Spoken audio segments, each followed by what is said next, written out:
Qui a dit que la campagne, c'était ringard ? Qui a dit que dans le Berry, il n'y avait que des vaches et des champs ? Ici, tu vas déconnecter des réseaux pour te reconnecter avec des gens vrais qui font bouger les lignes. Dans le Berry, on n'a pas la Tour Eiffel, mais nous avons plein de belles énergies qui entreprennent, créent et façonnent notre territoire.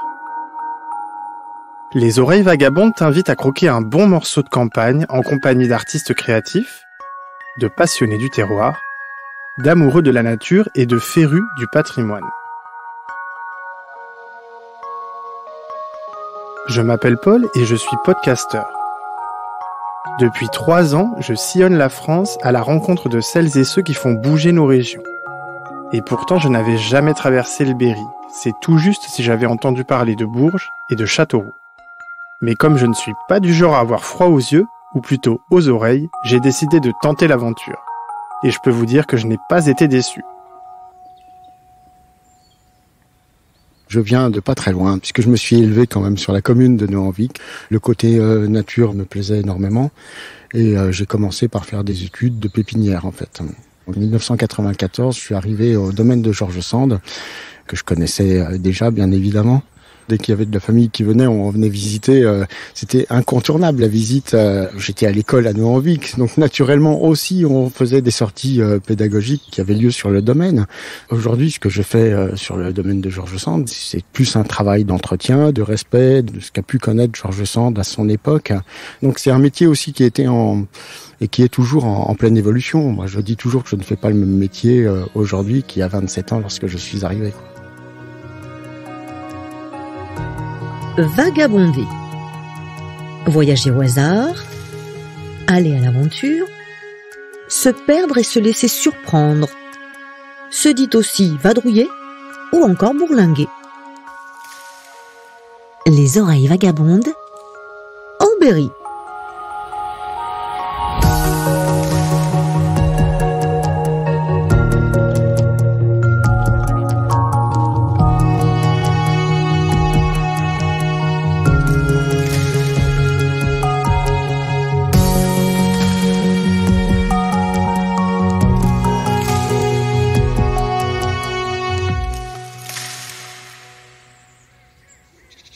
Aujourd'hui, je t'emmène aux confins du Berry, à Nohant. Au cœur du village historique se cache une ferme bourgeoise dans laquelle vécut George Sand. Ici, dans la Vallée Noire, elle s'adonnait à sa passion pour la nature et les végétaux. Elle nous laisse en héritage un splendide jardin de style naturaliste sur lequel veille aujourd'hui Eric Weinlich, un jardinier d'exception qui officie ici depuis plus de 25 ans. Dans ce nouvel épisode des Oreilles Vagabondes, je te propose une plongée intime dans la vie de George Sand, le temps d'une immersion dans ce lieu absolument unique. Salut Eric, j'espère que tu vas bien. Je te remercie de m'accueillir ici dans la maison de George Sand. Donc on est dans la cour d'honneur à 2 pas du jardin, c'est ça ? Oui, nous sommes dans la cour d'honneur du domaine de George Sand, puisque c'était avant tout un domaine à vocation agricole. Ce jardin, c'était vraiment un jardin à vivre, à produire, donc un grand potager, un grand verger, et le reste était composé de prairies pour les bêtes. Alors George Sand, déjà parce que c'est une passionnée de botanique, elle adore ce jardin, et elle passe l'essentiel de sa vie à retrouver le jardin de son enfance. Et le rapport de George Sand avec la nature est assez particulier. Pour elle, la nature est un jardin. Donc on n'est pas sur un jardin qui doit être sophistiqué, léché. On est sur des choses qui doivent aussi vivre d'elles-mêmes. Une partie du jardin est régulière, mais une autre partie va être vraiment beaucoup plus dans l'esprit naturaliste. Et alors, est-ce que tu peux me décrire à quoi il ressemble ce jardin ? Quand on passe cette cour d'honneur, quand on passe le petit portail bleu qui est à gauche de la maison, on arrive sur quoi ? Alors déjà, dans la cour d'honneur, nous allons retrouver quelques arbres. Donc un arbre de Judée, magnifique au printemps, un if, donc un Taxus baccata énorme qui cache un petit peu la maison. On est obligé d'en faire le tour pour la découvrir. Effectivement, nous allons passer la grille du jardin. Et nous allons rentrer dans cette partie régulière. Le tracé n'a pas changé par rapport au temps de George Sand. Et on arrive tout de suite sous ce forage japonica, qui est assez majestueux. Alors, elle l'a peut-être pas forcément connu, celui-ci. On a un fond photographique où On est juste après le décès de Sand et Gabriel prend beaucoup de photos et entretient des albums photos comme ça. Ensuite, on arrive sur la roseraie, qui est un dessin sur un dessin de la grand-mère de George Sand. Et encore une fois, on trouve 2 arbres qui sont remarquables puisque ce sont 2 ginkgo biloba. Et puis ensuite, dans ce jardin, on va avoir une distribution qui va être assez classique puisque à gauche, ça va être un énorme potager. Et à droite, on va avoir un grand verger constitué de pommiers de plein vent. On ne taille pas ces arbres, on les laisse se développer. Ils vont produire par une archure qui va être naturelle. Je préfère aux jardins arrangés et soignés ceux où le sol, riche par lui-même de plantes locales, permet le complet abandon de certaines parties. Et j'adore les roses, ce sont les filles de Dieu et de l'homme, des beautés champêtres, délicieuses, dont nous avons su faire des princesses incomparables. Et pour nous en remercier, elles sont ardentes à la floraison. Nous, on a voulu passer sur un fleurissement qui était plus naturel, mais avec des choses qui vont être plus travaillées, des plantes plus graphiques aussi. Ces plantes, elles évoluent dans la saison, en volume, qu'en couleur et qu'en fleurs. Donc, on n'a pas du tout la même chose. C'est très évolutif à partir du mois d'avril jusqu'au mois d'octobre. On va commencer par un lieu qui est peut-être pas forcément très gai, mais on va aller au cimetière. Parce que la particularité de ce jardin, c'est d'avoir le cimetière familial de George Sand.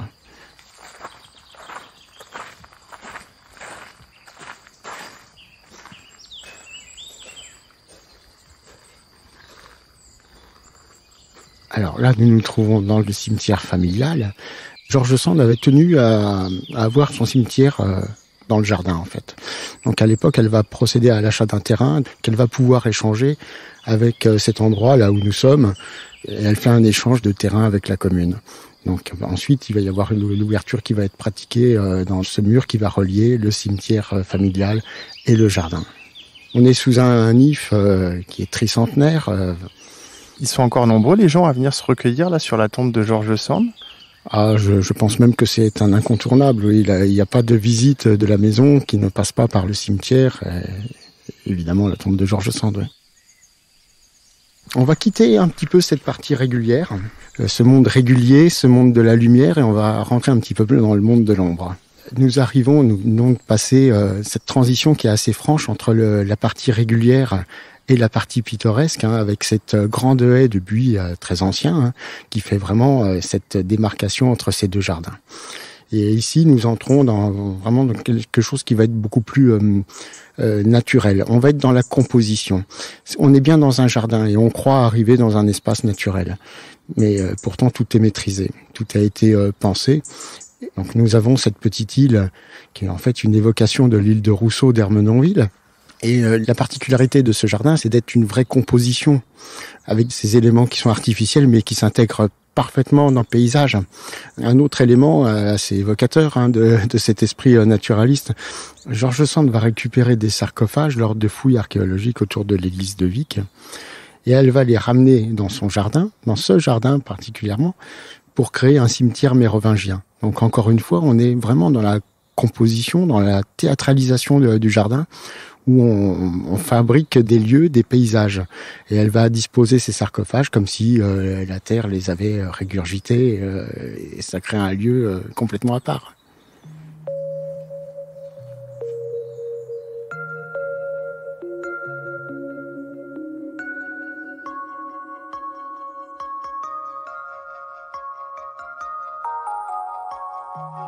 J'aime cette vie de Nohant, monotone, tranquille, douce. On dîne en plein air, les amis viennent, on fume, on jase. Et le soir, quand ils sont partis, Chopin me joue du piano entre chien et loup.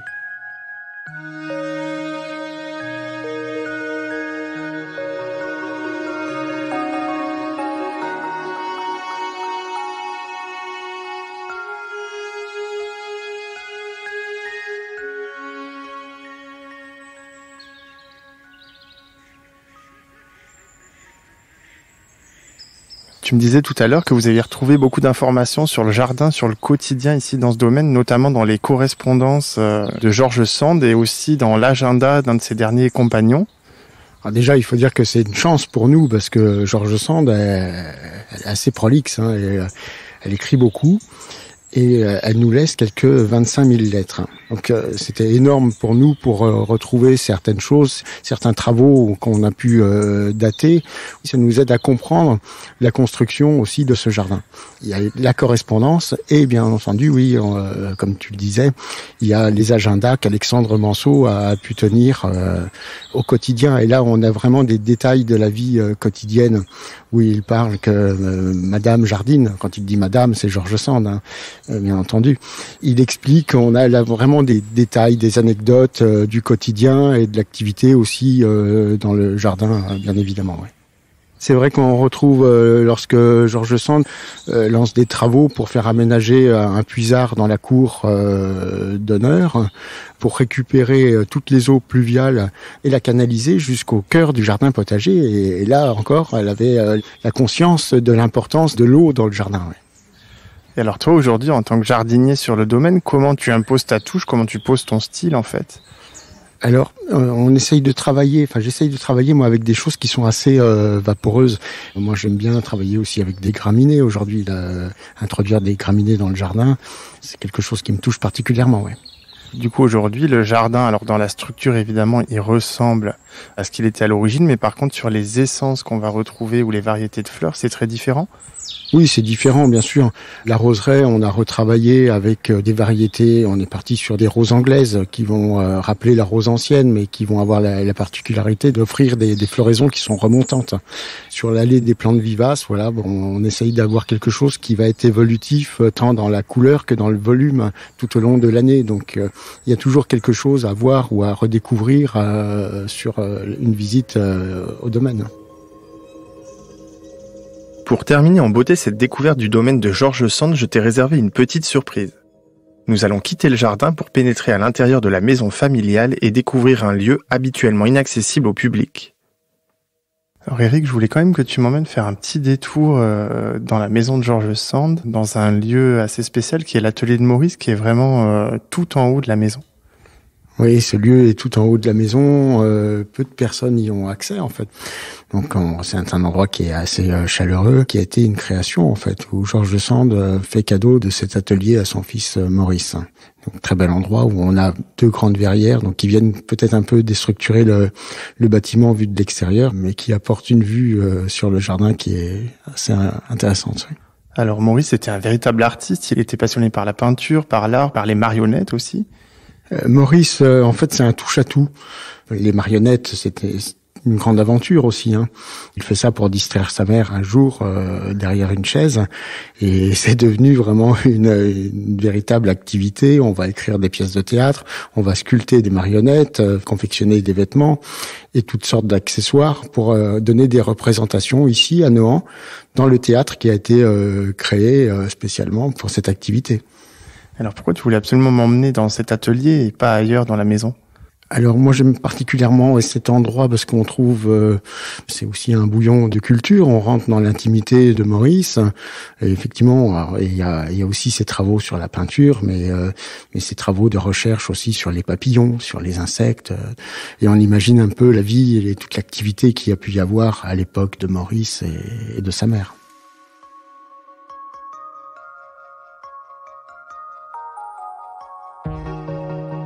Si tu as envie de poursuivre ta découverte du Berry sur les traces de George Sand, n'hésite pas à tailler la route à travers le bocage pour découvrir l'univers unique et romantique de l'écrivaine. Commence par un déjeuner au restaurant La Berriode, puis prends la direction de l'incontournable moulin d'Angibault, si cher à George Sand. Enfin, ne manque pas la très belle basilique Saint-Étienne à Neuvy-Saint-Sépulcre. Dans le prochain épisode, je te propose une escale gourmande en 2 étapes. D'abord dans la cuisine d'un chef étoilé dans le Sancerrois, puis chez une éleveuse de chèvres en Valençay. J'en ai déjà l'eau à la bouche. Tu as aimé cet épisode ? Alors n'hésite pas à le faire savoir en parlant autour de toi. Pense aussi à t'abonner au podcast Les Oreilles Vagabondes sur ta plateforme d'écoute favorite. Et n'oublie pas de nous laisser un commentaire et des étoiles. Tu peux également nous retrouver sur Insta ou Facebook pour suivre l'actu du Berry ou interagir avec nous. Ce podcast est produit par LFB Studio pour Berry Province. L'épisode est réalisé par Paul Angèle, mixé par Le Son de l'Ancre, avec une composition musicale de Sandrine Roth.